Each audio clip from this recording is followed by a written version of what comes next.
আচ্ছা বলেন তো, এনসিপি কি সরকারি দল, না আধা সরকারি, না বেসরকারি, না কিংস পার্টি, না বৈষম্য বিরোধী, না কি তারা একটা মানে নাটকের রঙ্গমঞ্চের অংশ হয়ে গেছে?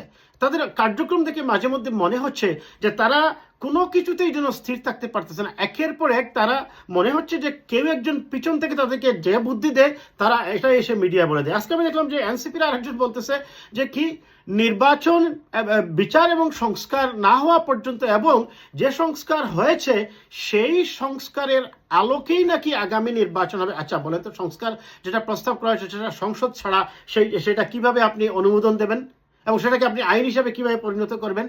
তার মানে এদেরকে মনে হচ্ছে, এবং দেখেন নাটকের আরো অংশ হিসাবে কি করলো, যেদিন জুলাই ঘোষণাপত্র দেয়া হবে 5 আগস্ট, ওই দিন তারা চলে যায় কয়েকজন কক্সবাজার, বলে হানিমুনে না কি করতে গেছে জানি না।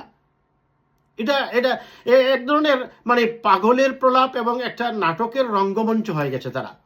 তাদের উদ্দেশ্য কি, তারা চায় কি, কি করতে চায়, তারা কি রাজনৈতিক দল নাকি তারা প্রেশার গ্রুপ, তাহলে তারা আসলে কি করতে চায় তাদের রেজিস্ট্রেশনের খবর নাই। মানে মনে হচ্ছে তারা যেন দাবার গুটি হয়ে যে যেভাবে চালাচ্ছে তারা ওইভাবেই কিন্তু বোর্ডের মধ্যে নড়াচড়া করতেছে।